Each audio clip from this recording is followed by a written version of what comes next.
ரகங்கள் பலவிதம், ஒவ்வொன்றும் உலகத்தரம். தமிழக உற்பத்தியில் உங்கள் Anuj styles. Celebrate your Diwali holidays with Grand Royal Tours. உங்கள் தங்க நகையை விற்று உடனடி பணம் பெற மேக்ஸ் கோல்ட். கால் 04445454545. நீங்கள் அதிமுக பிஜேபி கூட்டணியை உருவானதில் மிக முக்கியமான ஒரு விதிமுறை இபிஎஸ் சைட்லேருந்து வைக்கப்பட்டது என்னன்னா, நீங்கள் ஓபிஎஸ்ஓ டிடிவி தினகரனோ சசிகலாவையோ கட்சிக்குள்ளே மீண்டும் எடுத்துக்கோங்க அப்படின்னு நீங்கள் வற்புறுத்தக்கூடாது அப்படின்னு 6 மாதமாக அவர் நடவடிக்கை எடுக்கிறதுல தயங்கினார். திரு இபிஎஸ் அவர்கள் தயங்கினார். அவர் செய்த மிகப்பெரிய தவறு, ஓப்பனாக போய் இவங்களோட பஸ்ஸில் ஏறி பசும்பொண்ணுக்கு போய் அந்த காட்சிகள் இருக்கு இல்லையா, தேவர் ஜெயந்தி குரு பூஜை அன்னைக்கு அந்த காட்சிகள் இருக்கு இல்லையா, அது அவர் செய்திருக்கக்கூடிய ஒரு மிகப்பெரிய தவறு. செங்கோட்டையன் போன்ற ஒரு மூத்த தலைவரை அதை செய்கிறார் அப்படின்னும் போது அப்போ அதுக்கு அவர் நடவடிக்கை எடுத்தே ஆக வேண்டும். இல்லைன்னா என்ன ஆகும்னா, இங்கே சின்ன சலசலப்பு ஏற்பட்டால் கூட ஃப்ளைட் ஏறி டெல்லிக்கு போயிடுறாங்க உள்துறை அமைச்சரை பார்க்கணும். இப்போ உள்துறை அமைச்சருக்கு அதிமுகவுக்குள்ள நடக்கக்கூடிய பிரச்சனையை சமாளிப்பது, பேசி பஞ்சாயத்தை தீர்த்து வைப்பது உள்துறை அமைச்சருடைய வேலையா அல்லது மற்ற வேலைகள் இருக்குமா? அதனாலதான் முதலே கை தூக்கிட்டாரா? அந்த இபிஎஸ்க்கு எதிராக பிஜேபியில் ஒரு கோஷ்டி இருக்கு இல்லையா, அண்ணாமலையோட தொடர்ந்து தொடர்பில் இருந்து கொண்டே இருக்கிறார்கள். இவங்கெல்லாம் ஏதோ ஒரு வகையில் அண்ணாமலை இவங்களுக்கு ஹெல்ப் பண்ணுவாங்க அப்படின்னு அவங்க எதிர்பார்த்துட்டே இருந்தாங்க. அந்த இதெல்லாம் அண்ணாமலையாலே பண்ண முடியல. இன்னைக்கு அண்ணாமலையே என்ன சொல்றாரு, பொறுமைக்கும் ஒரு எல்லை உண்டு, அவரை நீக்குனீங்கன்னா தமிழ்நாட்டில் கட்சிக்கு ஒரு பெரிய லாஸ், அது இது எல்லாம் பேசினாங்க. ஆனால் பிஜேபி தலைமை என்ன முடிவு பண்ணிச்சு, அதிமுகவா அண்ணாமலையானா? அதே போல இபிஎஸ் டிஎம்கேவோட பி டீம்ன்றாங்க. எடப்பாடி பழனிசாமி அதே பிரஸ் மீட்ல செங்கோட்டையன் டிஎம்கேவோட பி டீம்ன்றாங்க. யார் தான் இங்கே ஏடிஎம்கே அப்படின்னு புரிஞ்சுக்கிறேன் சார். கட்சியிலேருந்து நீக்கப்பட்டவர்களோட, ஒரு பொதுச் செயலாளராக கட்சியிலேருந்து நீக்கப்பட்டவர்களோட எந்த விதமான தொடர்பும் வைத்துக்கொள்ளக்கூடாது அப்படின்னு நாங்கள் அறிக்கையை கொடுத்துருக்கோம். இது நான் கொடுத்த அறிக்கை கிடையாது, இது பொதுக்குழு எடுத்த முடிவு. பொதுக்குழு எடுத்த முடிவையே மீறி இருக்கிறார் அப்படின்னு ஒரு ஜஸ்டிபிகேஷன் கொடுக்கும் போது அதிமுக தொண்டர்கள் அதை ஏத்துக்குவாங்க. இபிஎஸ் டிஎம்கேவோட பி டீம் அப்படின்னா எப்படி ஏத்துப்பாங்க? பிரஸ் மீட்ல சொல்லியிருக்காரு, விஜய் ஒருவேளை அதிமுக கூட கூட்டணி சேர்ந்தாங்கன்னா விஜய் அவர் ஒன்றும் இல்லாமல் ஆக்கிடுவார் அப்படிங்கிற தொழில பேசியிருக்கிறாரு. விஜய்க்கு ஒரு அரசியல் எதிர்காலம் இருக்கும் அப்படின்னா அவர் அதிமுகவுடனும் பாஜகவுடனும் கூட்டணி வச்சாருன்னா இந்த தேர்தலோடய அவர் கதை முடிந்தது. கலாட்டா நேயர்களுக்கு வணக்கம். இன்று நம்மோடு பேசுவதற்காக பத்திரிகையாளர் ஷபீர் அகமது அவர்கள் நம்மோடு இணைந்திருக்கிறார். சார் வணக்கம். சார், இன்னும் 6 மாசத்துல தேர்தல் நடைபெற இருக்குது. ஏற்கனவே அதிமுக ஒரு பிளவுபட்ட கட்சியா இருக்குது, ஓட்டு பிரியுமோ அப்படின்ற நிறைய கேள்விகள் இருக்கு. இந்த சூழல்ல செங்கோட்டையனை கட்சியில இருந்து நீக்கி இருக்காங்க. இது அதிமுகவுக்கு பின்னடைவா, இல்ல செங்கோட்டையன் தனியா போனா அந்த அளவுக்கு அவருக்கு மெஜாரிட்டி இருக்குமா சார்? செங்கோட்டையன் வெளியே போனதுனால அதிமுகவுக்கு என்ன பாதிப்பு அப்படின்னு நினைக்கிறீங்க நீங்க? பாதிப்பு அப்படின்னா, இப்போ அங்க இருக்கக்கூடிய மூத்த தலைவர்கள் எல்லாருமே வெளியில வராங்க. ஏற்கனவே பிஜேபி அலைன்ஸ் அப்படிங்கிறது மக்கள்கிட்ட ஒரு அதிருப்தியா இருக்கு. அண்டு ஏடிஎம்கே உள்ள இருக்கக்கூடிய மூத்த தலைவர்கள், அதுவும் ஜெயலலிதா காலத்துல இருந்தே செங்கோட்டையன் இருந்திருக்கிறாரு. ஸோ எல்லாரும் வெளியில வரும்போது கட்சியில தலைமைக்குள்ளேயே சலசலப்பு இருக்கும் அப்படின்னு மக்கள் மத்தியில ஒரு வித அதிருப்தி இருக்குது அப்படிங்கிறது என்னுடைய எண்ணமா இருக்கு. அதிமுகவில் இருந்த சலசலப்புலாம் கொஞ்சம் முடிந்து திரு ஓபிஎஸ் அவர்களாக இருக்கட்டும் அல்லது டிடிவி தினகரன், நம்மையார் சசிகலா, இவங்களை எல்லாரையும் நீக்கிட்டு அதுக்கப்புறம் பிரச்சனை யாரெல்லாம் பண்ணிட்டு இருந்தாங்களோ எல்லாரையும் வெளியே அனுப்பிட்டு இப்போ அந்த கட்சியை ஓரளவுக்கு தேர்தலை சந்திப்பதற்கான தயாரிப்பு வேலைகளில் அந்த கட்சி தொடர்ந்து ஈடுபட்டு கொண்டிருக்கிறது. இப்போ அந்த பிரச்சனை எல்லாம் முடிஞ்சிச்சு அப்படின்னு நினைக்கும் போது இன்னொரு பிரச்சனை திடீரென்று கிளம்புகிறது. அது செங்கோட்டையனுடைய வடிவத்தில் வருது. இப்போ நான் என்ன சொல்கிறேன், செங்கோட்டையன் அவர்கள் நீண்ட காலமாக அந்த கட்சியில் இருக்கார், அம்மாவுடைய விசுவாசி, எம்ஜிஆருடைய விசுவாசி, ஒரு மூத்த தலைவர் அப்படின்றதெல்லாம் யாருக்கும் எந்த விதமான ஒரு மாறுபட்ட கருத்தும் இருக்க முடியாது. இன்னொன்று, அவர் கட்சிக்காக செய்த வேலைகளோ அவருடைய உழைப்பையோ யாரும் குறைத்து மதிப்பிட முடியாது. ஆனால் அதே சமயத்தில் நீங்கள் தற்போது இருக்கக்கூடிய சூழலை புரிந்து கொண்டு கட்சி என்ன பண்ணுறாங்க, இப்போ அவங்களுடைய இமீடியட் பிளான் என்ன? இமீடியட் பிளான் 2026 தேர்தலை சந்திப்பது, அந்த தேர்தலில் நாம் எப்படியாச்சும் வெற்றி பெறுவதற்கான வியூகங்களை வகுப்பது, அதுக்கான மாற்று ஏற்பாடுகளை செய்வது, இது எல்லாமே பண்ணணும் அப்படின்னும் போது அவர் அதை செய்யாமல் அவருக்கு இருக்கக்கூடிய பிரச்சனையை அவர் முன்னிலைப்படுத்துகிறார் அப்படின்னும் போது அது கட்சிக்குள்ளேயே ஒரு டிஸ்டர்பன்ஸை கிரியேட் பண்ணிட்டே இருக்கு. இப்போ அந்த டிஸ்டர்பன்ஸ் எல்லாம் மட்டும் தான் சொல்றாரு. அவர் பிரஸ் மீட்லயே சொல்றாரு, ஒரு 6 மூத்த தலைவர்கள் போய் பேசணும் அப்படின்னு சொல்றாரு. ஸோ அப்போ கட்சிக்குள்ள இருக்கக்கூடிய தலைவர்கள்கிட்டே ஒரு அதிருப்தி இருக்கிறது நம்மளால இல்லை, உணர முடியுது. உங்களுக்கு வந்து தேர்தலில் ஜெயிக்க வேண்டும், எங்களுக்கு வந்து சவுத் சைடு வந்து பெரிய பிரச்சனை இருக்குது, சவுத் சைடில் வந்து டிடிவி தினகரனோ அல்லது மற்றவர்களோ உள்ளே வந்துட்டாங்கன்னா நமக்கு வந்து ஓரளவுக்கு மேனேஜ் பண்ண முடியும் அப்படின்ற அந்த ஒரு எண்ணம் என்பது இருக்கிறது. அதை சரி பண்ணலாம் அப்படின்னு போகும்போது அது வேணாங்க அப்படின்றாரு இபிஎஸ் அவர்கள். அப்போ அவர் தான் கட்சியுடைய பொதுச் செயலாளர், அவர் வேணான்றாரு. அப்போ அதுக்கு மாற்று ஏற்பாடு என்ன பண்ணணும், அந்த சவுத்தில் இருக்கக்கூடிய மற்ற தலைவர்களை எப்படி வந்து நம்ம வந்து அவங்கள பலப்படுத்துவது, எப்படி அவங்கள வந்து ஒரு ஒரு கட்சியாக அதிமுக வந்து எப்படி இன்னும் வந்து நல்லா அங்கே பெர்ஃபார்ம் பண்ணுறதுக்கான வியூகங்களை எப்படி வகுப்பது அப்படின்ற விஷயங்களை வேணால் நீங்கள் கொண்டு போய் கொடுத்துருந்தீங்கன்னா மேபி டிஃப்ரென்ஸாக இருக்கலாம். இப்போ ஏற்கனவே முடிஞ்சு போன ஒரு பிரச்சனை, மறுபடியும் இந்த தலைவர்களை நீங்கள் உள்ளே சேர்க்கணும் அப்படின்னு அந்த கோரிக்கையோட யார் போனாலும் வந்து அதை நிராகரிக்கிறாரு, யார் போனாலும் அதை ஏற்றுக்க மாட்டேங்கிறார். நீங்கள் அதிமுக பிஜேபி கூட்டணியை உருவானதில் மிக முக்கியமான ஒரு விதிமுறை இபிஎஸ் சைட்லேருந்து வைக்கப்பட்டது என்னன்னா, நீங்கள் வந்து ஓபிஎஸ்ஓ டிடிவி தினகரனோ சசிகலாவையோ கட்சிக்குள்ளே மீண்டும் எடுத்துக்குங்க அப்படின்னு நீங்கள் வந்து வற்புறுத்தக்கூடாது அப்படின்னு. இது எங்கே தெளிவுபடப்பட்டுச்சு அப்படின்னா, அந்த ப்ரெஸ் மீட்லேயே, அந்த அலையன்ஸ் உருவான அந்த ப்ரெஸ் மீட்லேயே நான் அந்த கேள்வியை கேட்குறேன் திரு அமித்ஷா அவர்கள்ட்ட, உள்துறை அமைச்சர்கிட்ட.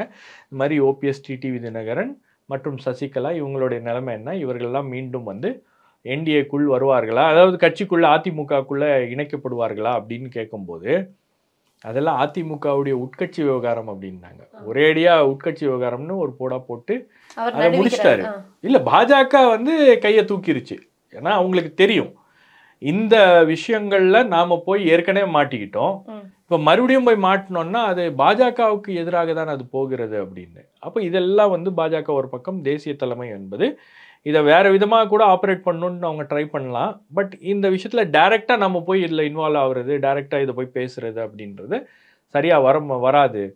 ஏன்னா இங்கே சின்ன சலசலப்பு ஏற்பட்டால் கூட ஃப்ளைட் ஏறி டெல்லிக்கு போயிடுறாங்க உள்துறை அமைச்சரை பார்க்கணும் அப்படின்னு. இப்போ உள்துறை அமைச்சருக்கு அதிமுகவுக்குள்ளே நடக்கக்கூடிய பிரச்சனையை சமாளிப்பது, பேசி பஞ்சாயத்தை தீர்த்து வைப்பது உள்துறை அமைச்சருடைய வேலையா அல்லது மற்ற வேலைகள் இருக்குமா அப்படின்னு.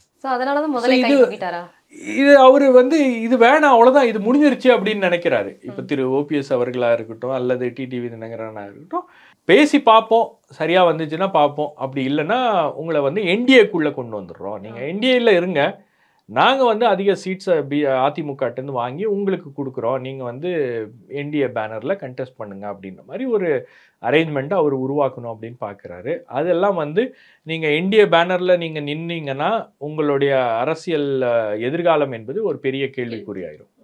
அப்போ அதற்கு வந்து ஓபிஎஸ் அவர்களோ அல்லது டிடிவி தினகரன் அவர்களோ அல்லது சசிகலா அவர்களோ முன் வருவார்களா அப்படின்னு தெரியாது. அப்போது அந்த காலகட்டத்தில் நிலைமை இப்படி இருக்குது அப்படின்னு புரிஞ்சுக்கிட்டு திரு செங்கோட்டையன் அவர்கள் வந்து செய்த ஒரு மிகப்பெரிய தவறு என்னன்னா, ஒரு கட்சிக்குள்ளே இருந்து குடைச்சல் கொடுத்துட்டே இருந்தார். ஒரு 6 மாதமாகவே இந்த பிரச்சனை ஓடிட்டு இருக்கு. 6 மாதமாக அவர் நடவடிக்கை எடுக்கிறதுல தயங்கினார். திரு இபிஎஸ் அவர்கள் தயங்கினார். அவர் செய்த மிகப்பெரிய தவறு, ஓப்பனாக போய் இவங்களோட பஸ்ஸில் ஏறி பசும்பொண்ணுக்கு போய் அந்த அந்த அந்த அந்த காட்சிகள் இருக்கு இல்லையா, தேவர் ஜெயந்தி குரு பூஜை அன்னைக்கு அந்த காட்சிகள் இருக்கு இல்லையா, அது வந்து அவர் செய்திருக்கக்கூடிய ஒரு மிகப்பெரிய தவறு. நீங்கள் இவ்வளவும் இவங்களோட தொடர்ச்சியாக பேசி கொண்டிருக்கலாம், எல்லாமே மறைமுகமாக நீங்கள் எதாவது பண்ணிட்டு இருந்தீங்கன்னா கூட இது வந்து இந்த அளவுக்கு இம்பேக்ட் ஆகிருக்காது. நீங்கள் அவங்களோட டைரெக்டாக போய் சேர்ந்து எல்லாரும் சிரித்து பேசிகிட்டு இருக்கீங்க அப்படின்னும் போது இபிஎஸ் உடைய தலைமையை அவர் வந்து டைரெக்டாக சேலஞ்ச் பண்ணுறாரு அப்படின்னும் போது அவர் நடவடிக்கை எடுக்காமல் எப்படி இருக்க முடியும் அப்படின்னு எனக்கு தெரியல. அவர் இந்த இந்த சமயத்தை பயன்படுத்தி கொண்டு இவ்வளவு நாள் இபிஎஸ் தயங்கிட்டு இருந்தாரு, நாம வந்து நடவடிக்கை எடுத்தோம்னா ஏதாச்சும் பிரச்சனை வருமோ, ஏன்னா அவரும் வந்து ஒரு கொங்கு பகுதியை சேர்ந்தவர், ஒரு பெரும்பான்மை சமூகத்தை சேர்ந்தவர் அப்படின்னால கட்சிக்குள்ள வந்து அது ஒரு பெரிய சலசலப்பை ஏற்படுத்துமோ அப்படின்ற சந்தேகங்கள் கேள்விகள்லாம் இருந்துச்சு. நீங்க என்னைக்கு போய் நீங்க ஓபிஎஸோடையும் டிடிவி தினகரன் சசிகலாவோட கை கோர்க்கிறேன் அப்படின்னு நீங்க போயிட்டீங்க அப்படின்னா அந்த அதை வந்து திரு கே செங்கோட்டையன் போன்ற ஒரு மூத்த தலைவரை அதை செய்கிறார் அப்படின்னும் போது அப்போ அதுக்கு அவர் நடவடிக்கை எடுத்தே ஆக வேண்டும். இல்லைன்னா என்ன ஆகும்னா மற்ற தலைவர்களும் தொண்டர்களும் வந்து நாம் அவங்களோட இணக்கமாக இருந்தால் கூட பிரச்சனை இல்லை அப்படின்ற அளவில் அவங்க வந்து சேரக்கூடிய ஒரு வாய்ப்பு இருக்குது. அப்போ இதை வந்து அவர் தடுக்கணும் அப்படின்ற ஒரு முயற்சி தான் இவர் பண்ண ஒரே தப்பு, அவங்கள போய் மீட் பண்ணது. அதே போலதான் தேவர் ஜெயந்திக்கு இதுக்கு முன்னாடி செங்கோட்டையன் அவர்கள் போனதே கிடையாது அப்படிங்கிற மாதிரியான ஒரு தகவல் இருக்குது, உண்மையா சார்? மேபி அம்மையார் ஜெயலலிதா இருக்கும்போது இவங்க கூட போயிருக்கலாம். பட் இவராக தனியாக போய் அங்கே ஒன்றும் பண்ண மாதிரி எனக்கும் ஞாபகம் இல்லை. சரி, உங்களுக்கு இந்த குரு பூஜை அன்னைக்கு எல்லா தலைவர்களும் போனதுக்கான மிக முக்கியமான காரணம் என்னன்னா 2026 தேர்தல் என்பது வருகிறது. அந்த தேர்தலில் உங்களுக்கு வந்து பெரும்பான்மை அங்கே சவுத்தில் இருக்கக்கூடிய பெரும்பான்மை சமூகமாக இருக்கக்கூடிய தேவர் முக்குலத்தூர் சமூகத்துடைய வாக்குகள் வந்து உங்களுக்கு தேவை அப்படின்ற அந்த கால்குலேஷன் இதில் பெரிய அளவில் இருக்குது. நீங்கள் திமுகவில் இருக்கக்கூடிய அந்த சமூகத்தை சேர்ந்த அமைச்சர்களும் வந்து வெளிப்படையாக போய் மாலையிடுவது, அங்கே போய் வந்து அவங்களுடைய இதை செலுத்திட்டு வருது அப்படின்றதெல்லாம் நம்ம வந்து தொடர்ச்சியாக பார்த்துட்டு இருக்கோம். அப்படின்னும் போது தேர்தலுக்காக அதை அவர்கள் கூடுதலாக செய்கிறார்கள் அப்படின்றத நம்ம புரிஞ்சிக்க முடியுது. இன்னொரு பக்கம் பார்த்தீங்கன்னா இந்த சமயத்தில் நீங்கள் இதை வேற ஒரு காலகட்டத்தில் ஏதாச்சும் தேர்தல் நெருங்கும் போது நீங்கள் இதை பண்ணியிருந்தீங்கன்னா கூட அது வந்து இபிஎஸ்க்கு ஒரு பெரிய ஷாக்காக இருந்திருக்கும்.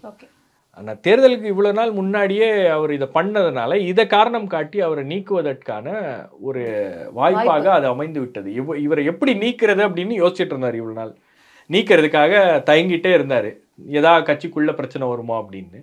இப்போ வந்து ஒரு பாயிண்ட் கூடுதலாக பேச முடியல. இப்போ செங்கோட்டையன் அவர்களை நீங்கள் ஏன் போய் நீக்குனீங்கன்னு வேற யாராவது ஒரு கட்சி தலைவர் போய் பேசுனீங்கன்னா அவர் சொல்லுவார்ல, நீங்கள் நான் வந்து கட்சியிலேருந்து நீக்கின திரு ஓபிஎஸ் அவர்கள் டிடிவி தினகரன் சசிகலாவோட போய் வெளிப்படையாக அவர் இது பண்ணுறாரு, சேலஞ்ச் பண்ணுறாரு, நீங்கள் நீக்கக்கூடாதுன்றீங்களா அப்படின்னு அவர் திருப்பி கேள்வி கேட்பார் இல்லையா? அப்போ அவருக்கு ஒரு நியாயம் என்பது கிடைத்து விட்டது. அப்போ அதை பயன்படுத்தி கொண்டு அவர் வந்து இந்த வேலையை பண்ணிட்டாரு. இப்போ கட்சிக்குள்ள வேற யாராச்சும் இந்த மாதிரி அவரை எதிர்த்தாலும் இதே மாதிரியான ஒரு நடவடிக்கை எடுக்கப்படும் அப்படின்ற ஒரு ஸ்ட்ராங் மெசேஜையும் அவர் வந்து அதனாலதான் அந்த மீச்சம் இருக்கக்கூடிய அந்த 5 தலைவர்களும் பொறுமையா இருக்காங்களா சார்? நீங்க உள்ள கட்சிக்குள்ள பிரச்சனை இருக்கலாம். ஏன்னா இது எங்க ஸ்டார்ட் ஆகுது அப்படின்னா இந்த 5 தலைவர்கள்லாம் சேர்ந்து போய் திரு இபிஎஸ் அவர்களை அவருடைய வீட்டில் பார்த்து இந்த மாதிரி கட்சி நிலைமை இப்படி இருக்கு அப்படின்னும் போது அதுல என்னன்னா இபிஎஸ் அவங்கள சரியா ரிசீவ் பண்ணி பேசவே அவங்க என்ன சொல்ல வராங்க அப்படின்றது கூட அவர் கேட்கல அப்படின்றது தான் வந்து திரு செங்கோட்டையன் அவர்களுக்கு இருந்த மிகப்பெரிய பிரச்சனை. ஆனால் இதை நீங்கள் வந்து உள்ளுக்குள்ள ஒரு பிரச்சனையை நீங்கள் ஃபைட் பண்ணுறீங்க அப்படின்னும் போது உங்களுக்கு அட்லீஸ்ட் கட்சிக்குள்ள ஒரு மிகப்பெரிய செல்வாக்கு, மிகப்பெரிய ஒரு தொண்டர் பலம் ஏதாச்சும் ஒன்று இருந்து நீங்கள் வந்து அதை பண்ணீங்கன்னா அது வேறு விஷயம்.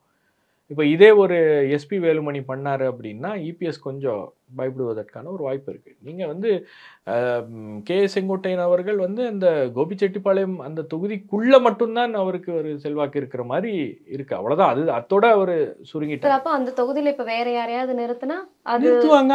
அதெல்லாம் ஒரு கட்சி சார்பாக யாராச்சும் நிறுத்தும் போது உங்களுக்கு வந்து சில வாய்ப்புகள் தானாக உருவாயிரும். நீங்க இவரும் தனியா நிக்கலாம், இவர் இதை விட்டா வேற எந்த தொகுதியில திமுகவுக்கு சாதகமா அமையுமா? திமுகவுக்கு அரசியல் ரீதியா அவங்க என்ன பண்ணணும்னு நினைக்கிறாங்களோ அதை பண்ணுவாங்க. பட் நான் என்ன சொல்றேன்னா அதிமுகவுக்குள்ளேயே இப்போ திரு கே செங்கோட்டையன் அவர்களுடைய வாய்ஸ் கொடி கட்டி பறந்துட்டு இருந்துச்சு. இவரை நீக்குனீங்கன்னா கட்சிக்குள்ளேயே கட்சியே இரண்டாக பிரிந்து விடும் அப்படின்ற ஒரு அபாயம் இருக்குன்னா இபிஎஸ் அந்த நடவடிக்கை எடுக்க மாட்டாரு. அப்போ ஏதோ ஒரு இடத்துல அவருடைய செல்வாக்கெல்லாம் லிமிட்டடாக தான் இருக்கு. இவர் உள்ள இருந்தாருன்னா குடைச்சல் கொடுத்துட்டே இருப்பாரு. அதனால இவரை தூக்கி வெளில போட்டோம்னா இவர் வெளியே போய் ஏதாவது குடைச்சல் கொடுக்கட்டும், பேட்டி கொடுக்கட்டும், பேசட்டும். பட் ஒரு விஷயம் ரொம்ப கிளியரா என்ன தெரியுதுன்னா K Sengottaiyan is a man without a plan அப்படின்னு தான் தெரியுது. நீங்கள் ஒரு ப்ரெஸ் மீட் அடுத்த நாள் வைக்கிறீங்க, நான் கட்சி அலுவலகத்தில் ப்ரெஸ் மீட்டை வைக்க போகிறேன் அப்படின்றீங்க, சுற்றி ஒருத்தரும் இல்லையே. அதாவது முதல் முறை இருந்ததுக்கும் அந்த 2வது முறை இருந்ததுக்கும் டிஃப்ரென்ஸ் நம்மளால பார்க்க முடியுது இல்லை? நீங்கள் கட்சி அப்படின்னு இருக்கும்போது தான் நீங்கள் வந்து அதாவது ஒரு ஒரு ஒரு ஒரு அமைப்பு உங்களுக்கு பின்னாடி இருக்கு அப்படின்னும் போது அது உங்களுக்கு தானாக வந்து வேற ஒரு தைரியத்தை கொடுக்கும், வேற ஒரு தொண்டர் பலம் உங்களுக்கு பின்னாடி இருக்கு அப்படின்னும் போது உங்களுக்கு வேற ஒரு இதை வந்து ஆட்டோமேட்டிக்காக ஒரு பவர் உங்களுக்கு இருக்கும். பட் அதெல்லாம் இன்னைக்கு இல்லை அப்படின்றது தானே தெரியுது. 2வது நீங்கள் வெளியே வந்ததுக்கு பிறகு நீங்கள் என்ன சொல்றீங்க? நான் வந்து நீதிமன்றத்தை இதை போய் நான் அணுகுவேன் அப்படி நோட்டீஸ் கூட அனுப்பல எனக்கு அப்படின்றாங்க. அவ்வளோதான். நீங்கள் நீதிமன்றம் போனீங்கன்னா அது சிவில் சூட் போனீங்கன்னா ஒரு 10 வருஷம் கழிச்சு அதுக்கு வந்து தீர்ப்பு வரலாம், வராமல் போகலாம், அல்லது விசாரணைக்கு அந்த வழக்கு வரலாம், வராமல் போகலாம், அவ்வளோதான். அது போயிட்டே இருக்கும். நீங்கள் வந்து டிடிவி தினகரன் ஓபிஎஸ் அவர்களோட சேர்ந்து நீங்கள் இந்த பக்கம் ஏதாவது ஒன்று பண்ணிட்டு இருக்கிற மாதிரி ஒரு சூழல் தான் வரும். இதில் என்னன்னா திரு ஓபிஎஸ் அவர்களாக இருக்கட்டும், திரு டிடிவி தினகரனாக இருக்கட்டும், அல்லது திருமதி சசிகலா நடராஜனாக இருக்கட்டும், அல்லது செங்கோட்டையனாக இருக்கட்டும், இவங்கெல்லாம் ஏதோ ஒரு வகையில் அந்த இபிஎஸ்க்கு எதிராக பிஜேபியில் ஒரு கோஷ்டி இருக்கு இல்லையா, அண்ணாமலையோட தொடர்ந்து தொடர்பில் இருந்து கொண்டே இருக்கிறார்கள். இவங்கெல்லாம் ஏதோ ஒரு வகையில் அண்ணாமலை வந்து இவங்களுக்கு ஹெல்ப் பண்ணுவாங்க அப்படின்னு அவங்க எதிர்பார்த்துட்டே இருந்தாங்க. அந்த இதெல்லாம் வந்து அண்ணாமலையாலே பண்ண முடியல. இன்னைக்கு அண்ணாமலையே என்ன சொல்றாரு, பொறுமைக்கும் ஒரு எல்லை உண்டு, நான் இருந்தா கட்சியில் இருக்கேன், இல்லைன்னா வெளியே போயிடுவேன் அப்படின்னு அவரே வந்து ஒரு விதமான ஒரு பதற்றத்தில் இருக்காரு. அவர் என்ன சொன்னாங்க, அவரை நீக்குனீங்கன்னா தமிழ்நாட்டில் வந்து கட்சிக்கு ஒரு பெரிய லாஸ், அது இது எல்லாம் பேசினாங்க. ஆனால் பிஜேபி தலைமை என்ன முடிவு பண்ணிச்சு, அதிமுகவா அண்ணாமலையானா அதிமுகவை தான் தேர்ந்தெடுத்தாங்க, முடிஞ்சு போச்சு. அதுக்கப்புறம் அண்ணாமலையை காம்பன்சேட் பண்ணுவோம் அப்படின்னு சொல்லுவாங்க பொதுவெளியில். இப்போ கூட வந்து தேசிய தலைவர்கள்லாம் இங்கே வந்தாங்கன்னா நாங்கள் வந்து அண்ணாமலையை வந்து ஒரு பெரிய பதவியில் காம்பன்சேட் பண்ணுவோம் அப்படி இப்படின்லாம் பேசுவாங்களே தவிர அது எப்போ பண்ணுவோம் அப்போ தான் பண்ணுவாங்க. சும்மாலாம் நீங்கள் வந்து இல்லை, நீங்கள் என்ன அவசரம் இருக்குது இன்னைக்கு உடனே அவரை ஒரு மத்திய அமைச்சரா, உடனே அவரை ஒரு எம்பியா, உடனே அவரை வந்து ஒரு நேஷனல் செக்ரட்டரியா, உடனே அவருக்கு வந்து யுவ மோர்ச்சாவா பிரசிடெண்ட்டா, அல்லது உடனே அவருக்கு ஒரு பெரிய பதவி கொடுக்க வேண்டிய கட்டாயம் என்ன இருக்குது? அதெல்லாம் கொடுப்போம், கொடுக்குற நேரத்தில் கொடுப்போம் அப்படின்ற மாதிரி. இன்னொன்று, அண்ணாமலைக்கு முதல்ல இருந்த அந்த பெயரும் அந்த செல்வாக்கும் வந்து தற்போது பாஜக தலைவர்கள் மத்தியிலேயே இல்லை. அவர் அதெல்லாம் வந்து ஒவ்வொன்றாக இழந்து விட்டார். காரணம் என்னன்னா அவருடைய அவசர அரசியல் ஒன்று இருக்கு இல்லையா, அதாவது இன்ஸ்டன்ட் பாலிடிக்ஸ். உடனே நான் வந்து அப்படியே தமிழகத்தில் ஒரு பெரிய மாற்றத்தை நம்ம கொண்டு வந்துட்டோம் அப்படின்னு ஒரு இன்ஸ்டன்ட் பாலிடிக்ஸ் பண்ணிகிட்டே இருந்தார். அங்கே வந்து ஒரு ஒரு பிம்ப கட்டமைப்பு, அப்படியே வந்து ட்ரோனில் ஒரு சின்ன சந்தில் ஒரு 100 பேர் நின்னா கூட 1000 பேர் நின்ன மாதிரி ஒரு ஷார்ட்ஸ்லாம் எடுத்து பாருங்க, அண்ணாமலைக்கு இப்படி இருக்குது அப்படி இருக்குது அப்படி இப்படி வார் ரூமை வச்சு ப்ரொமோஷன்லாம் பண்ணி பண்ணி பண்ணி பண்ணி அது அவங்க நம்பினாங்க. அதுக்கப்புறம் ஒரு ரிப்போர்ட்டை கேட்டு பார்த்தா தான் தெரியுது, இங்கே பூத்தில் ஆளே கிடையாது, இங்கே பெரிய பிரச்சனை இருக்குது. சும்மா இந்த இந்த இந்த சோஷியல் மீடியாவை வச்சு பயங்கரமாக இவர் வந்து மீடியாவையும் சோஷியல் மீடியாவையும் வச்சு இவர் வந்து பயங்கரமாக ஒரு இதை பண்ணிட்டு இருக்காரு அப்படின்னு உங்களுக்கு இருக்கு. அண்ணாமலை வந்ததுக்கு அப்புறம் வந்து நிறைய யங்ஸ்டர்ஸ் வந்து பிஜேபி பக்கம் போனாங்க அப்படின்றதுலாம் இருக்கு.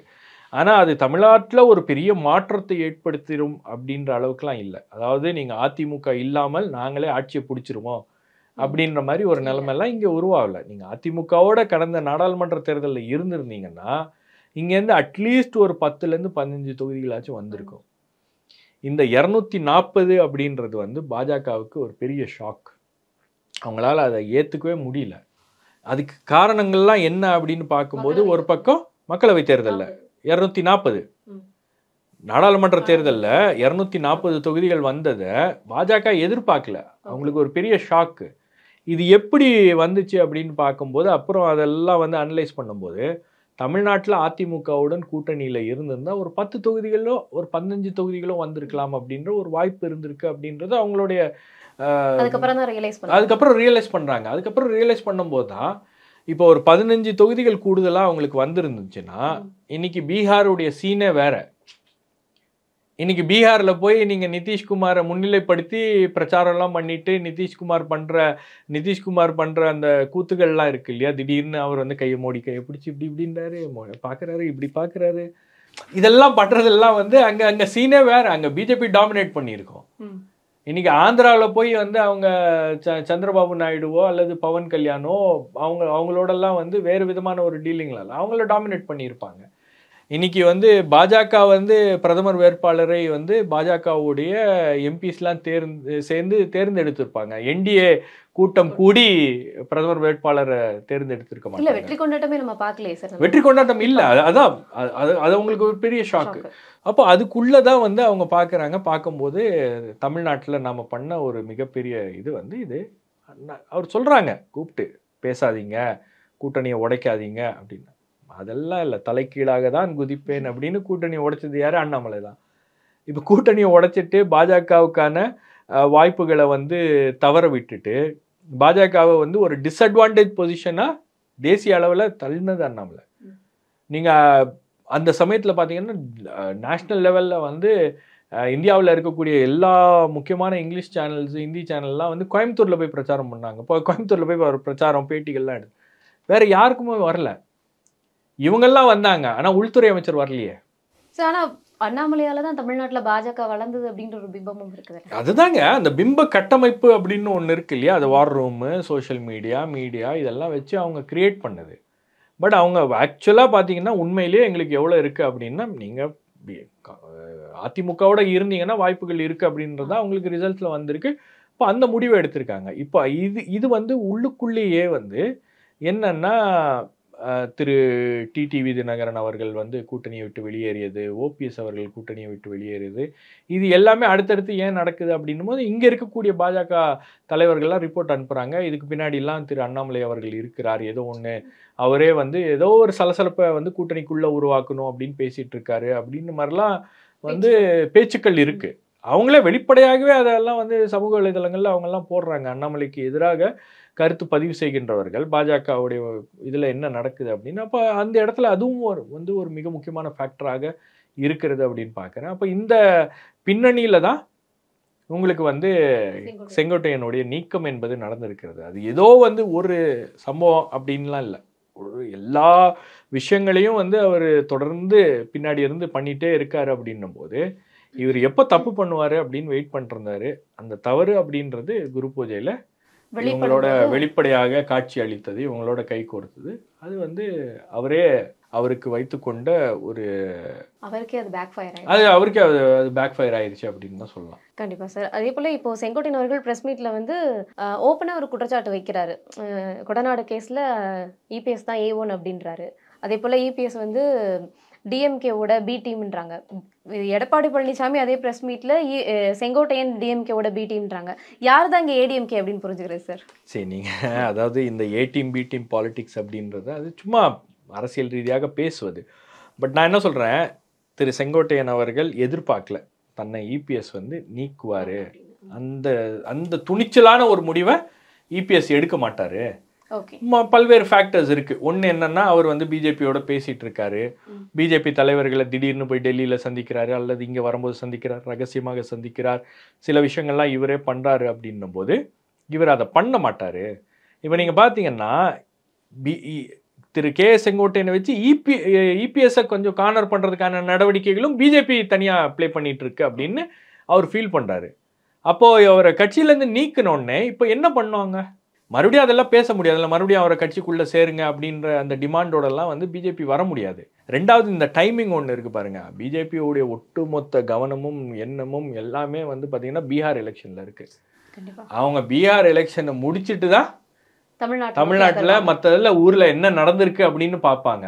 பிரதமர்லேருந்து ஆரம்பித்து உள்துறை அமைச்சர்லேருந்து ஆரம்பித்து நீங்கள் அதாவது பாஜகவுடைய ஒன்றிய அமைச்சர்களும் சரி, அதே போல் பல்வேறு மாநிலங்களில் இருக்கக்கூடிய அந்த மாநில அமைச்சர்களும் சரி, மாநில தலைவர்களும் சரி, எல்லாருமே வந்து பீகாரில் தான் இருக்காங்க. ஒட்டுமொத்த கவனமும் பீகாரில் இருக்குது. அப்போ பீகாரில் இருக்குது அப்படின்னும் போது இந்த சமயத்தில் இந்த பிரச்சனைகள்லாம் போகும்போது அவங்க எடுத்துக்க மாட்டாங்க.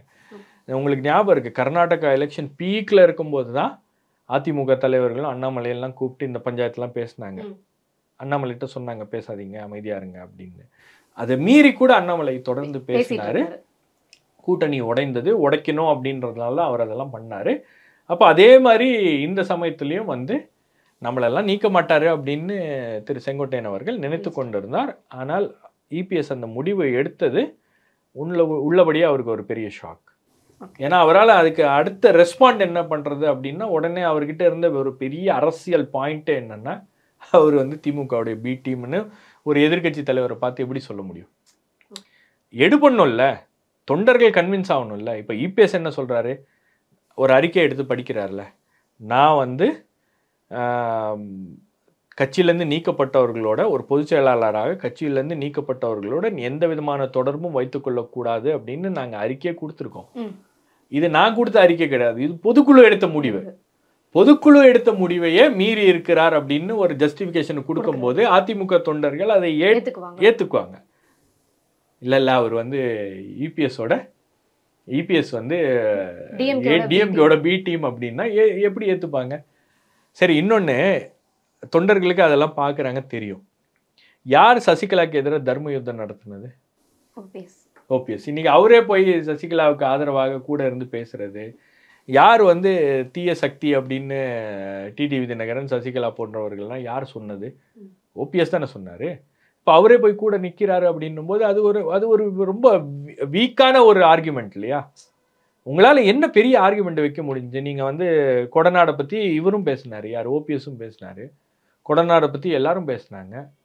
எதுவுமே பண்ண முடியலையே கொடநாட்டில் இபிஎஸ்க்கு எதிராக. சரி, இப்போ திமுக அரசுமே வந்து கொடநாடு கேஸ்ல நாங்க வந்து நீதி வாங்கி கொடுப்போம் அப்படின்றது தான் தேர்தல் வாக்குறுதியாவே கொடுத்துருந்தாங்க. இப்போ வரைக்கும் திமுக அதை முன்னெடுக்கிறதுக்கு காரணம் என்னவா இருக்கும் சார்? திமுக செஞ்ச எந்த வாக்குறுதியும் அவங்க முன்னெடுக்கலையே. நாங்கள் ஊழல் அமைச்சர்கள்லாம் சிறைக்கு அனுப்புவோம் அப்படின்னாங்க. எத்தனை ஊழல் அமைச்சர்கள் சிறைக்கு போயிருக்காங்க? எத்தனை டிவிஏசி கேஸை வழக்குகளை போட்டாங்க? அதில் எத்தனை வழக்குகளில் இன்றைக்கி வந்து சார்ஜ் ஷீட் ஃபைல் பண்ணப்பட்டு வழக்கு முடியும் தருவாயில் இருக்கிறது? திமுகவில் என்ன சொன்னாங்க? அம்மையார் ஜெயலலிதாவுடைய மறைவுக்கு நாங்கள் வந்து நீதி பெற்றுக் கொடுப்போம், நியாயம் பெற்றுக் கொடுப்போம்னாங்க. அந்த கமிஷன் உடைய ஃபைண்டிங்ஸு, அந்த ரிப்போர்ட்டில் வந்த நடவடிக்கை என்ன அப்படின்னு பார்த்தீங்கன்னா ஒன்றுமே இல்லை.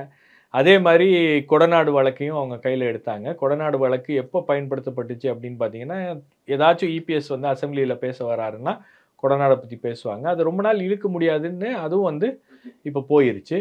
இப்போ வேற எதுவுமே திமுக பண்ணலை. நீங்கள் அதிமுகவை பொறுத்த வரைக்கும் அதிமுக ஆட்சி காலத்தில் நடந்த ஊழல்களுக்கெல்லாம் நாங்கள் வந்து தக்க நடவடிக்கை எடுக்கப்படும் அப்படின்னு சொன்ன திமுக இன்னைக்கு வந்து அதிமுக ஆட்சி காலத்தில் ஊழல் செய்த அதிகாரிகள் மீது நடவடிக்கை எடுக்கணும் அப்படின்றதுக்கான அந்த அந்த அந்த அந்த முன்னெடுப்புகளே அவங்க எடுக்கல. ஐஏஎஸ் அதிகாரிகள் பல பேர் வந்து இந்த ஊழல்களில் சம்மந்தப்பட்டிருக்காங்க. யாருடைய ஃபைலும் இன்னைக்கு வந்து ப்ராசிக்யூஷனுக்கு மூவ் ஆகலை. யாருடைய ஃபைலுக்கும் வந்து இவங்க இசைவு தெரிவிக்கலை. அதாவது இது எல்லாமே பார்த்தீங்கன்னா இன்னைக்கு வந்து ஒரு செட்டப் மாதிரி தான். அதுக்கு தான் வந்து ஏடிஎம்கே வந்து எடப்பாடி பழனிசாமி அவர்கள் வந்து டிஎம்கேவோட அண்டர் கிரவுண்ட் டீலிங்ல இருக்காங்க அப்படின்ற ஒரு பேச்சு இருக்கே. அதனால தான் அப்படி இவங்களும் அமைதியா இருக்காங்க. சரி, நீங்க அப்படி இருந்தா கூட நீங்க அமைச்சர்கள் யாராச்சும் 2 பேராச்சும் ஜெயிலுக்கு போயிருக்கணுமே. நீங்க இதை காமிச்சு எப்படி பிஜேபி வந்து வழக்குகளை காமிச்சு மற்றவங்களை பயப்படுத்துறாங்களோ அதே மாதிரி திமுகவும் வழக்குகளை காமிச்சு பயப்படுத்துறதுக்காக அதை பயன்படுத்திக்கிறாங்க. அரசியல் காரணங்களுக்காக அதை பயன்படுத்தி கொள்கிறார்கள். திமுக வந்து உண்மையிலேயே ஊழலை ஒழிக்க வேண்டும் அப்படின்ற ஒரு எண்ணம்லாம் இருந்துச்சுன்னா இந்நேரம் வந்து பல வழக்குகளில் சார்ஜ் ஷீட் போட்டிருப்பாங்க. பல வழக்குகளில் வந்து இன்னைக்கு அட்லீஸ்ட் வந்து ட்ரையலாச்சும் ஸ்டார்ட் ஆகிருக்கும். எதுவுமே நடக்கலையே. நேற்று ப்ரெஸ் மீட்ல உதயநிதி பேசுறாரு. இந்த செங்கோட்டையன் சம்பந்தமா ஒரு கேள்வி கேட்கப்படுது. இதை நீங்க அவங்கள்ட்ட தான் கேட்கணும். ஒருவேளை அதிமுகவோட நிரந்தர பொதுச் செயலாளரா இதுக்காக தான் நான் வந்து எடப்பாடி பழனிசாமி இருக்கணும் அப்படின்னு சொல்றேன்னு சொல்லி பேசியிருக்காரு. இது வந்து திமுகவுக்கு சாதகமா இருக்கும் அப்படின்னு சொல்றாரா, இல்ல மறைமுக டீலிங் அப்படிங்கறத புரிஞ்சுக்கிறதா சார்? சரி, நீங்க அதிமுகலேருந்து வெளியேறியவர்கள் எல்லாருமே போய் பார்த்து முதலமைச்சரை பார்த்துருக்காங்க, முதலமைச்சரை சந்திச்சிருக்காங்க. அப்போ அந்த மாதிரி திமுக அதை பயன்படுத்தி கொள்ளும். நீங்க ஒரு எதிர்கட்சியில உங்களுக்கு வந்து ஒரு குழப்பம் வருது, ஒரு சலசலப்பு வருது அப்படின்னா அவங்களாம் பயன்படுத்திவாங்க. இப்போ இபிஎஸ் வந்து தன்னுடைய அடுத்த கட்ட நடவடிக்கை எடுக்கணும், அடுத்த கட்ட நடவடிக்கை ஏதாவது பண்ணணும் அப்படின்னா உங்களுக்கு இங்கே ஆளுகின்ற அரசாங்கத்துடைய மறைமுக ஆதரவோ உதவியோ தேவைப்படும். அப்படி இல்லைன்னா உங்களுக்கு வந்து ஒன்றிய பாஜக உங்களை சப்போர்ட் பண்ணும். இன்னைக்கு ஒன்றிய பாஜக உங்களை சப்போர்ட் பண்ணுற நிலைமையில இல்லை. நீங்கள் கேட்ட ஒரு அப்பாயின்மெண்ட்டுக்கே உங்களுக்கு கதவுகள் அடைக்கப்பட்டு விட்டது, இனி அப்பாயின்மெண்ட்லாம் ஒன்றும் கிடையாது, யூ ஆர் அன்செலக்டட் அப்படின்னு சொல்லிட்டாங்க. அப்போது உங்களுக்கு வந்து நீங்கள் என்ன பண்ணுவீங்க? நீங்கள் அப்போ இங்கே இருக்கக்கூடிய அரசாங்கத்தோட நீங்கள் ஏதாச்சும் மறைமுகமாக ஏதாவது ஒரு ஆதரவு தேடிட்டு ஏதாவது ஒன்று பண்ண முடியுமா அப்படின்னு தான் பார்க்க முடியும். உங்களுடைய சர்வைவலுக்காக நீங்கள் இதெல்லாம் பண்ண வேண்டிய ஒரு கட்டாயத்துக்கு தள்ளப்படுவீங்க. இன்றைக்கி அப்படி தான் ஒரு நிலைமை அப்படின்றது இருக்கிறது. திரு கே செங்கோட்டையன் அவர்களுக்கும் இதுதான். நீங்கள் வந்து உங்களுடைய ஆதரவாளர்களோ இப்போ கே செங்கோட்டையனை நீக்கிட்டாங்க கட்சியிலேருந்து அப்படின்னா உங்களுடைய ஒரு ஆதரவாளர்கள் ஒரு 10 பேர் கட்சியிலேருந்து விலகி இருக்கணும் இல்லையா? அதிமுகவிலேருந்து எங்கே இருக்காங்க ஆதரவாளர்கள்? யார் உங்களுக்கு ஆதரவாளர்கள்? மாறாக உங்களுடைய தொகுதியில் பட்டாசு வெடித்து ஸ்வீட்டு கொடுத்து கொண்டாடுறாங்க. இப்போ அதை ஒரு பாயிண்ட்டாக பயன்படுத்தி பேசிக்கிறாரு இபிஎஸ். அப்போ இதெல்லாமே வந்து இன்னைக்கு அசம்பிளியில் என்ன பண்ணுவாங்க? இவங்களுக்கு முன் வரிசையில் இடம் கொடுத்து உட்கார வைப்பாங்க. இது எல்லாமே தான் இந்த மாதிரி டிஸ்டர்ப் பண்ணுறதுக்கு இதெல்லாம் பண்ண முடியுமே தவிர பெரிய அளவுக்கு எனக்கு தெரிஞ்ச ஒரு தாக்கத்தை ஏற்படுத்தாது. ரெண்டாவது, திமுக இவங்களை நம்பி அரசியல் பண்ணணும், இவங்கெல்லாம் வெளியே வந்தாங்க இதை நாம் பயன்படுத்திக்கணும்னு நினைப்பாங்களே தவிர இவங்களை நம்பிலாம் ஒரு அரசியலில் அவங்க பண்ண மாட்டாங்க. ஏன்னா அந்த அளவுக்கு திமுகவுக்கு அவ்வளோ பலவீனமாக திமுக இல்லை. இவங்கெல்லாம் வெளியே வந்தோன்னு நம்ம இதை பயன்படுத்தி எதாவது அரசியல் பண்ண முடியுமான்னு மேபி பாஜக இவங்களை பயன்படுத்தி ஏதாச்சும் பண்ணுறதுக்கோ அல்லது நீதிமன்றத்துக்கு போகிறதுக்கோ அல்லது கே செங்கோட்டையன் வந்து ஒரு நல்ல அட்வொகேட் மூலமாக ஏதாச்சும் நீதிமன்றத்துக்கு போய் இந்த முடிவுக்கு ஸ்டேகி வாங்கிட்டாருன்னா அந்த மாதிரி ஏதாவது ஒன்று நடந்துச்சுன்னா ப்ராபப்ளி இபிஎஸ்க்கு ஒரு தலைவலி, ஒரு நெருக்கடின்னு வரும். பட் கட்சியிலேருந்து அவர் வந்து அவரை நீக்கிட்டாரு அப்படின்றது வந்து எப்போவுமே அது ஒரு இதுவாக தான் இருக்கும். ஆனால் அப்போ அந்த கேஸ் மூவ் பண்ணால் அதுக்கு வேல்யூ இருக்குமா? கேஸ் இருக்கும், அவ்வளோதான். நான் நீதிமன்றத்தை நாடி இருக்கேன், நானும் வந்து அதிமுக தான் அப்படின்னு அந்த வேஷ்டியை கட்டிக்கலாம், வண்டியில் கொடியை போட்டுக்கலாம். அப்புறம் நீங்களாக வந்து ஒரு அறிக்கையில் பேரை போட்டு கட்சியுடைய இது அந்த அந்த கலர்ஸ்லாம் யூஸ் பண்ணி ஒரு அறிக்கையை வந்து நீங்கள் பாட்டுக்கு ஏதாவது ஒன்று அதிமுகவுக்கு எதிராக விட்டுட்டு இருக்கலாம். பேசிக்காக என்னென்னா இபிஎஸ்சிக்கு எதிரான ஒரு நடவடிக்கையில் ரொம்ப தீவிரமாக திரு செங்கோட்டையன் அவர்கள் செயல்படலாம். ஓபிஎஸோட மற்றவர்களோட கை கோர்த்து கொண்டு அதை பண்ணலாம், அவ்வளோதான். வேற என்ன பண்ணுவீங்க நீங்கள் அப்படின்னு தெரியல எனக்கு. என்ன ஒரு ஒரு ஒரு ஒரு தொடர்ச்சியாக அவருக்கு எதிரான கருத்துக்களை மற்ற விஷயங்களில் மீடியாவில் அதில் பேசிகிட்டு இருக்கலாமே தவிர அரசியல் ரீதியாக பெரிய அளவுக்கு ஒரு தாக்கத்தை ஏற்படுத்த முடியாது. ஆனால் அதே சமயத்தில் உங்களுக்கு அதிமுக பலவீனப்படுத்துவதற்கான நடவடிக்கைகளில் நீங்கள் தொடர்ச்சியாக ஈடுபடுறீங்க அப்படின்னா அதிமுக தொண்டர்களே வந்து உங்களை ஏற்றுக்க மாட்டாங்க அப்படின்றது தான். இன்றைக்கி அப்படி தான் வந்து ஒரு நிலைமை திரு ஓபிஎஸ் அவர்களுக்கோ டிடிவி தினகரன் அவர்களுக்கோ இருக்குது. நீங்கள் வெளியே போனீங்க ஒரு தேர்தலில் அதிமுக பலவீனப்படுத்துவதற்கான நடவடிக்கைகள் நீங்கள் எடுக்கிறீங்க அப்படின்னு பேச்சுவார்த்தைக்கு வெளியில வர்றது அதிமுகவுக்கு எந்த விதமான பாதிப்பை ஏற்படுத்தும் இருக்கும். ஏதாச்சும் அங்கங்க ஒரு பாதிப்பு இருக்கும். நீங்க 2019 தேர்தலில் என்ன நடந்துச்சு? நீங்க டிடிவி தினகரன் தனியா நின்றதால தானே அவ்வளவு தொகுதிகளில் அதிமுகவுக்கு ஒரு பெரிய பாதிப்பு அப்படின்னு வந்துச்சு. ஸோ பாதிப்பு என்பது இருக்கும். ஆனா அது எந்த இடத்துல எப்படி வந்து அது பிரதிபலிக்க போகுது, ஒரு தேர்தல் நடக்கிற சமயத்தில் இதெல்லாம் வந்து ஒரு பெரிய பாதிப்பாக அமையுமா அப்படின்றது எனக்கு கொஞ்சம் டவுட் தான். எனக்கு மேபி இதெல்லாம் வந்து அவங்க மீடியாவில் ஒரு பரபரப்பான ஒரு பேச்சுக்கு இதெல்லாம் வந்து இடம் கொடுக்குமே தவிர பெரிய அளவுக்கு கிரவுண்டில் ஒரு பாதிப்பை கட்சிக்குள்ளே ஏற்படுத்துமா அப்படின்றது ஒரு சந்தேகம். சார், அதே போல் இப்போ வந்து டிடிவி தினகரன் இன்னைக்கு ப்ரெஸ் மீட்டில் சொல்லியிருக்காரு, விஜய் ஒருவேளை அதிமுக கூட கூட்டணி சேர்ந்தாங்கன்னா விஜயை வந்து அவர் ஒன்றும் இல்லாமல் ஆக்கிடுவார் அப்படிங்கிற தொனியில் பேசியிருக்கிறாரு. ஏற்கனவே அதிமுக தரப்புலேருந்து புலையார் சொல்லி போட்டாச்சு அப்படின்னு ஒரு மறைமுக அழைப்பு கொடுத்துருக்குறாங்க. தாவேக தரப்புலேருந்து இன்னும் இது எந்த ஒரு அறிவிப்புமே இல்லை. செங்கோட்டையனும் தாவேகாவுக்கு தான் போவார் அப்படின்னு எதிர்பார்க்கப்படுது. ஓபிஎஸ் ஏற்கனவே சொல்லிட்டாரு, தாவேக தரப்புலேருந்து எந்த ஒரு அறிவிப்பும் இல்லை. யாரோட தாவேக கூட்டணி வச்சா அவங்களுக்கு சாதகமாக அமையும் சார்? யாரோட கூட்டணி வச்சா சாதகமாக அமையும் அப்படின்றத தாண்டி யாரோட கூட்டணி வைக்கலன்னா விஜய்க்கு வந்து ஒரு அரசியல் எதிர்காலம் இருக்கும் அப்படின்னா ஒரு அதிமுகவுடனும் பாஜகவுடனும் கூட்டணி வச்சாருன்னா இந்த தேர்தலோடைய அவர் கதை முடிந்தது. ஏன்னா பெரிய அளவில் மக்கள் மத்தியில் ஒரு என்ன சொல்கிறது, ஒரு நம்பிக்கை வராது. நீங்கள் இவ்வளோ நாள் வந்து என்னுடைய அரசியல் எதிரி திமுக, என்னுடைய சித்தாந்த எதிரி பாஜகன்னு சொல்லிட்டு நீங்கள் போய் உடனடியாக ஒரு பிரச்சனை நடந்தோடனே அதை உங்களால் கையாள முடியல அப்படின்னோடனே நீங்கள் கூட்டணிக்கு போய் சேர்ந்துட்டீங்க அப்படின்னா அதோட முடிஞ்சிச்சு. நீங்கள் அதிமுக செய்திருக்கக்கூடிய தவறுகளுக்கு, பாஜக செய்திருக்கக்கூடிய தவறுகள், ஜிஎஸ்டியிலேருந்து ஆரம்பித்து மணிப்பூர் பிரச்சனைலேருந்து ஆரம்பித்து லடாக்கில் நடக்கிற பிரச்சனை வரைக்கும் இன்றைக்கி தாவேகா தான் அதுக்கெல்லாம் பதில் சொல்லி கொண்டு இருக்க வேண்டும். ரொம்ப ஈஸியாக போயிடும் திமுகவுக்கு. அப்போ அந்த தவறை விஜய் ஒருபோதும் செய்ய மாட்டார் அப்படின்னு நான் நினைக்கிறேன், நம்புகிறேன். ஏன்னா அதுக்கு காரணம் என்னன்னா பிஜேபி அலையன்ஸ் அப்படின்னு அவர் உள்ள போனார்னா அவருக்கும் தெரியும். அது பிஜேபி அலையன்ஸ் அப்படின்னு நம்ம போனோம்னா ஒரு அலையன்ஸ் அப்படின்னு நம்ம முதல் தேர்தலில் போனாலும் அதே கடைசி தேர்தலாக அது இருக்கும், அவ்வளவுதான். நீங்க முதல் தேர்தலில் கூட்டணி இருக்கும் இல்ல, கூட்டணி யார் தலைமையில? தாவேகா தலைமையிலான கூட்டணி அப்படின்றத அவங்க தொடர்ந்து பேசிக்கிட்டு இருக்காங்க. அப்ப தாவேகா தலைமையிலான கூட்டணி அப்படின்னா அந்த கூட்டணியில் யார் வருகிறார்கள்? நீங்க காங்கிரஸ் கட்சிக்கு ஒரு வாய்ப்பு இருக்கிறது அப்படின்னு தொடர்ச்சியாக காங்கிரஸ் கட்சிக்குள்ளேயே ஒரு முணுமுணுப்பு இருந்து கொண்டே இருக்கிறது. வெளிப்படையாக தலைவர்கள் சில பேர் வந்து அது பேசியும் இருக்கிறார்கள். அப்படின்னும் போது உங்களுக்கு காங்கிரஸ் கட்சி வந்தால் இந்த நிலைமை அப்படின்றது மாறும். மேலும் பல கட்சிகள் வருவதற்கான ஒரு வாய்ப்புகளும் இருக்கிறது. இதனால திமுகவுக்கு ஒரு பின்னடைவு ஏற்படுமா அப்படின்னா பெர்செப்ஷன் வைஸ் திமுக கூட்டணி உடைந்தது அப்படின்ற மாதிரி ஒரு பெர்செப்ஷன் ஏற்படும். ஸோ இது எல்லாமே வந்து எதிர்காலத்தில் என்ன நடக்குது அப்படின்றத பொறுத்து தான்.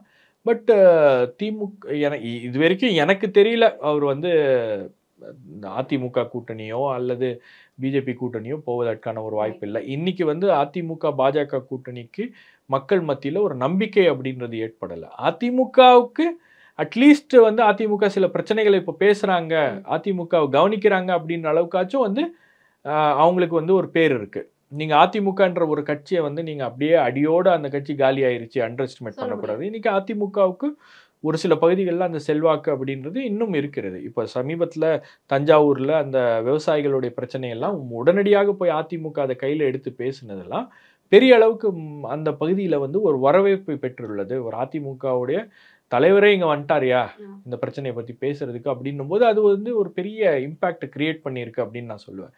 ஆனால் பரவலாக பார்த்தீங்கன்னா அதிமுக பாஜக கூட்டணி ஒன்றிணைந்து இந்த ஒரு அரசு வரணும் அப்படின்ற அளவுக்கு மக்கள் மத்தியில் ஒரு எதிர்பார்ப்பு அப்படின்றது இல்லை.